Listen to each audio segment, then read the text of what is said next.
So out here in my shed, I've got this set up where I'm gonna start putting the peroxide on it and mixing it up. What you're gonna see here are some tools of the trade, so to speak. We've got the peroxide.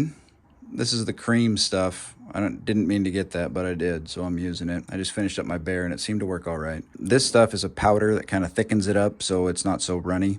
It also kind of seems like this helps activate it. Works a lot faster, turns out a lot brighter when you use that. I use just a paintbrush and some kind of little container that's not that'll corrode. So I got a little mason jar here. What I'm gonna do is mix up the peroxide with the powder, probably about the consistency of a runny pancake. And then we'll start painting it on little bit by little bit. Once I get it all painted on, I'm gonna wrap it with the saran wrap. That will help keep it from drying out so fast and just let it work a little longer. Yeah, it makes a huge difference. This stuff will dry up in a few hours if you don't cover it, but if you cover it, it'll last for a couple days and continue to allow that peroxide to soak in and really whiten up all the rest of the crud in there. The thing I forgot to mention is this is hair salon quality peroxide.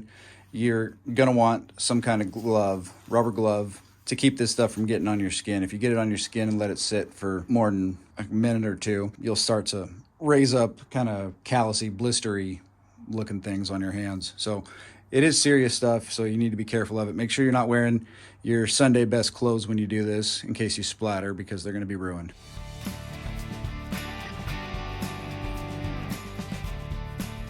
Okay, got that mixed up, and see, this is what I'm talking about, kind of like a runny pancake. It should drip, but not glob.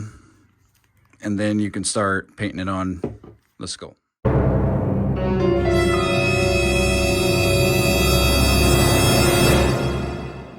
So I've taken my peroxide and I've coated the entire skull as completely as I can within reason. I paid special attention to get into every little nook and cranny I can, just to make sure that there's no weird spots. You always want to make sure that you don't get it on the antlers, because it will bleach the color out of the antlers and turn them the same color as the skull.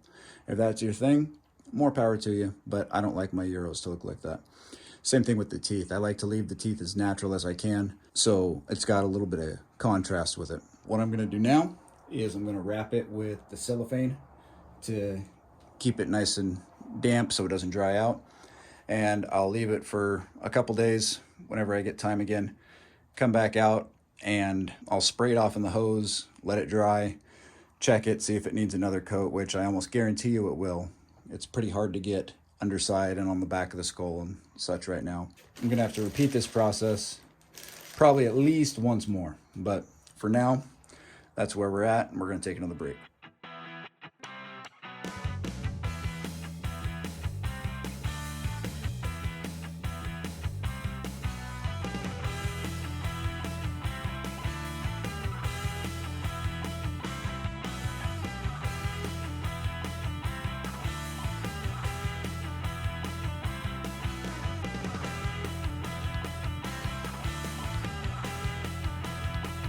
All right, that's about as good as my wrapping is gonna get. You wanna make sure you press it on nice and tight so you can trap all that air. You'll know if you got it tight enough, because when you come back, if it's kind of bubbly. Yeah, check back in with you in a couple days. Okay, it's a little update we got going on here. It's been, what, 3 days since I painted peroxide on this and wrapped it. I'm gonna peel this off, give it a rinse and see how it looks, see how many more coats I might need.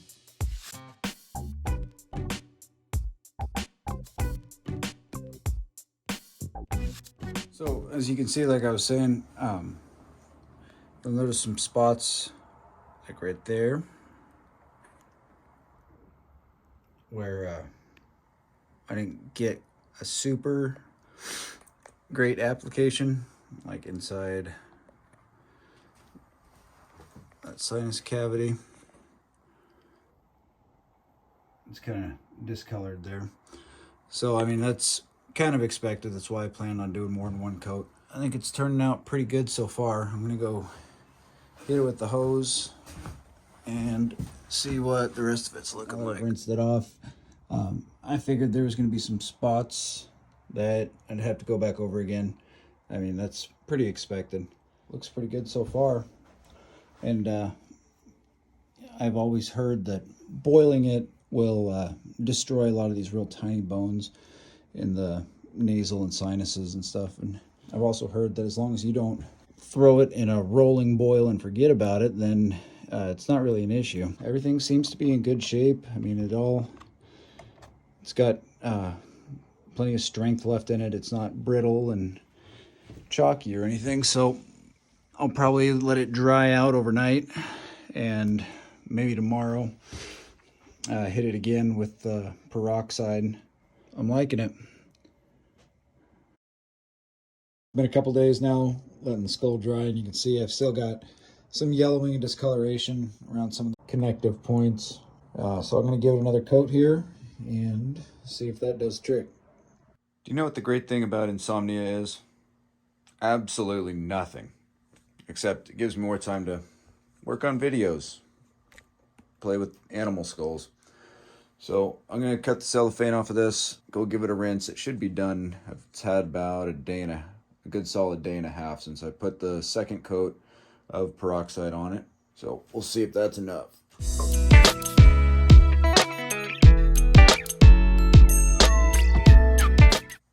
So it's about 3 o'clock in the morning. I'd take the phone out and show you spraying it off, but since it's so dark, it's not going to do you much good. I'm probably going to need at least another coat still. You look at the top of that, see how brown it is. So there you have it. This is after 2 treatments of peroxide.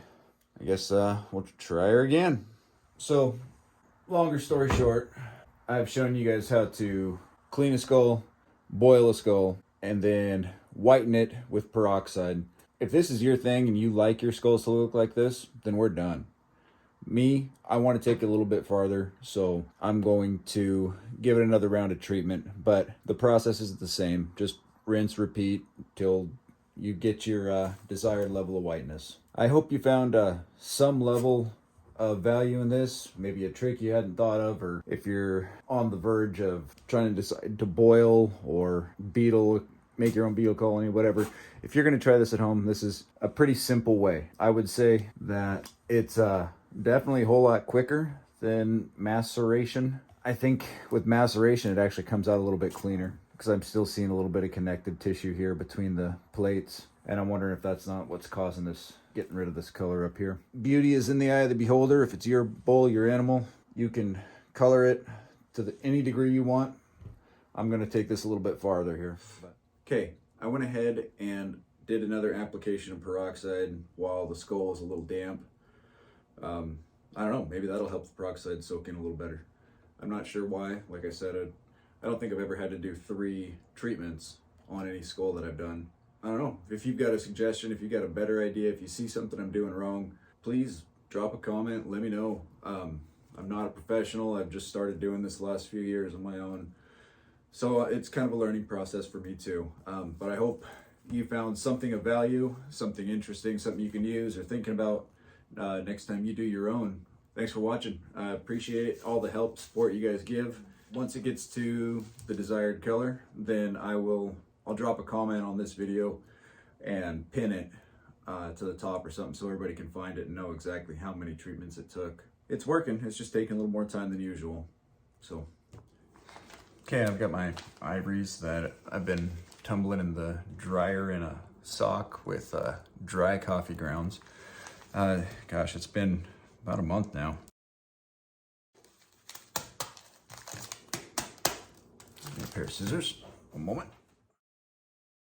There they are, all polished up and nice and smooth.